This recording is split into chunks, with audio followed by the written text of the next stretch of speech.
সুনামগঞ্জের হাওড়াঞ্চলে জলাবদ্ধতা ও টানা বর্ষণে ক্ষতিগ্রস্ত চাষিদের তালিকা প্রস্তুত করছে সরকার।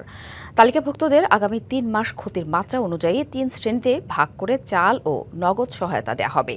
এই কর্মসূচির উদ্বোধন করতে আজ সুনামগঞ্জ যাচ্ছেন কৃষিমন্ত্রী মোহাম্মদ আমিনুর রশিদ, দুর্যোগ ও ত্রাণ মন্ত্রী আসাদুল হাবিব দুলু ও প্রধানমন্ত্রীর উপদেষ্টা রাশেদ আল মাহমুদ তিতুমির।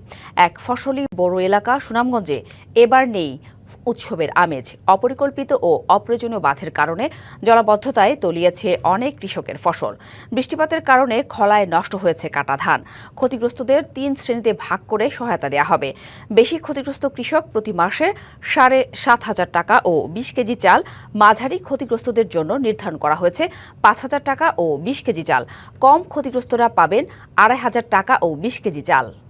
এটা তো ভালানি লাগবো, আর এটি ঠিকই তো ঠিকবো, আর নাইলে তো ভালানি আমরা লাগবো। সরকার যদি আমাদের কিছু সাহায্য সহযোগিতা করে তাহলে কৃষকের কিছুটা হইল জালটা বাঁচবো।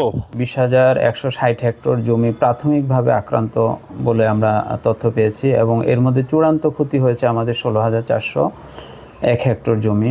মাননীয় প্রধানমন্ত্রীর অভিপ্রায় অনুযায়ী আমাদের এই ক্ষতিগ্রস্ত কৃষকদেরকে 3টা ক্যাটাগরিতে সহায়তা প্রদান করা হবে আগামী 3 মাস।